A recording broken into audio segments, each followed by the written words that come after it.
New year, new you? Like a lot of people, you may have made a resolution to do more exercise. But keeping that motivation going all year can be tough. Thankfully, science has your back. You don't have to crush it at the gym every day to get enough exercise to be healthy. New data suggests that you can see huge health gains just by exercising little and often.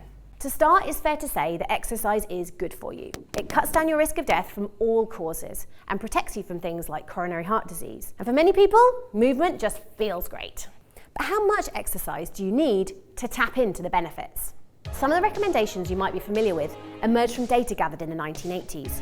Studies followed large groups of people and assessed how physical activity impacted their disease and death rates.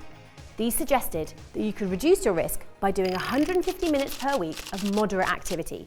That's things like brisk walking or mowing the lawn, or 75 minutes of vigorous activity, think running or cycling uphill.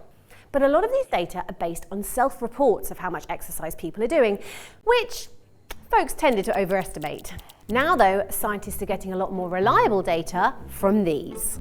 They're revealing that we may not need to do as much exercise to still reap the benefits. A 2022 study found that as little as 15 minutes a week of vigorous activity is associated with a 16% reduction in mortality.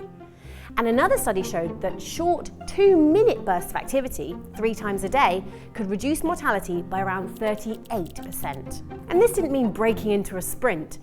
Activities like carrying heavy groceries or going upstairs could all make up these exercise snacks. But as well as showing how much exercise we actually do, these devices are showing researchers how much we don't do. A study in 4 European countries showed that between desk jobs and watching telly, people spent nearly 9 hours a day being sedentary. These harmful periods of inactivity can increase the risk of death and be hard to counteract, even if you're doing a lot of exercise the rest of the time. Studies say it would take 60 to 75 minutes of moderate activity per day to make up for all that sitting around. But even light physical activity can help here.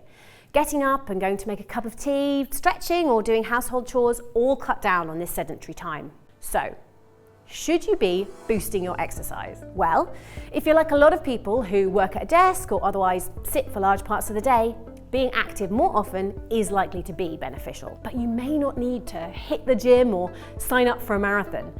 In fact, researchers who spoke to Nature said that while in general more exercise is better, some of the biggest benefits come when you go from doing nothing to doing something. Just trying to be more active as much as you are able could have big benefits. So maybe take this as a sign. Stop watching this video, get up, and maybe grab yourself a cuppa.